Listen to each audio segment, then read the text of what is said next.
The message of your Cheerios, you know what it says? So, I'm just gonna roll this up. Yeah, that's fine. And look at this here, guys. See how, everyone- Yes. so see how there's a little bit of a step off here? See that right there? Yeah. It's something we'll probably take a look at standing, but she's got a little bit of something going on right here. Interesting. You always have that step off? I don't know. Fair enough. I can't see my back. Yeah, you do. So, That's then you're gonna come down and just drive right off of it. And there's you need to do some more paraspinal strengthening. She needs to do a little more more TA work. So these muscles right here, the backstrap muscles, when you guys hunt, this is the backstrap, one of the best parts of the animal. But anyway, and so I hunt a lot, and we eat everything. So this is my kid's favorite. Like, Dad, can you have some more backstrap? I'm like, yes, let me go get it real fast. And so, but these you want. I don't have any backstrap. Yeah, so they should be nice, big, like that. See how muscle? That's what we should see. So when we do our core training in the TA bracing, getting them to lift from the bottom. So for men, the easiest way to describe it is bring your balls up into your stomach without triggering your rectus abdominis. It's a good cue for me too. No, it's a man. I call it a man kegel.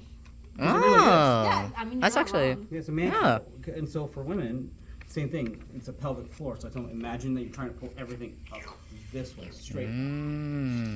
Okay, the sound effects were a little much. But you're just trying, and so just brace that way without trying to turn this on. What happens, you do this, and you'll see everyone lift. The key is to get underneath, and you'll feel that TA brace, and then you gently bring the belly button in. Now that's turned on that whole inner corset. So with a lot of my patients that are, even my very, very active patients, my athletes that come in, it's funny how this is all shut down. Like, they'll have huge muscles here, but they can't turn them on. And so we'll do that rebracing, and then we go back to like doing very basic exercises to very high level exercise with them bracing. Just turn it back on. So, swirl.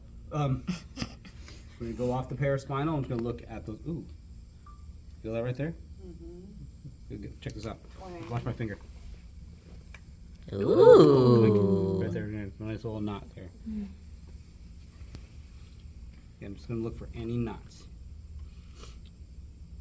going around through there.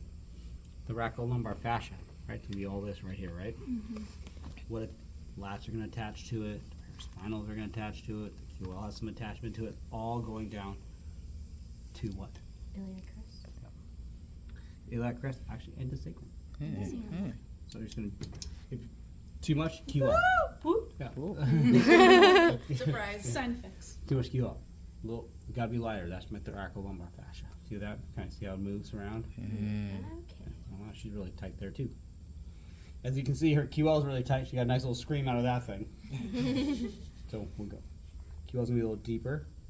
You can come in from the side. You grab it. Ooh. Grab the whole thing if you really want. Ooh. I'm just gonna look for it. Hey, I'll tell you though, that spot right there has a history. When I was really young, if you looked at that, if you just looked at it, my muscles in my back would all spasm Oh my god. because they didn't know what they were supposed to do. So look at where my posture is. I can actually go a little lower with this. You can be here all day. This is a great place for an elbow. The only problem is that your head's gonna be right with your butt. So you want to be careful. So I'll do one of these. I call this a thinker. I can sit here all day with my elbows for my bigger patients. There it goes. Now I'm not pushing very hard. She's just really locked up. So I'm probably curious about what her T12 is because both sides are kind of funky. There's going to be an innervation issue somewhere in that T12. Have you been foam rolling? I never get to that spot. I never get there before we're all. You should be here. I'm all, yeah, This is where you should be. yeah, I never foam roll past T11 no, because the curvature changes, right? yes. We don't need to. It's like So- focus level. Yeah. So look, see how much that one moves? Oh. So It's called no connective tissue. now look at this one. Oh. Doesn't look Are you right. grabbing this? Spinous process. I'm just wiggling to see. Am I concerned about the hypermobile or the hypomobile? Hypermobile. I got half an Or hour. is it a Porcino Los Dos situation? No, so something to think about. If something gets stuck, someone else has to work. Oh, more. So we talked about the glenohumeral joint, right? If the SC joint gets stuck, who works harder? The E. Oh, Right. So in this case, segmentally, if something is moving too much, someone else has gotten stuck, so the other guys are trying to compensate.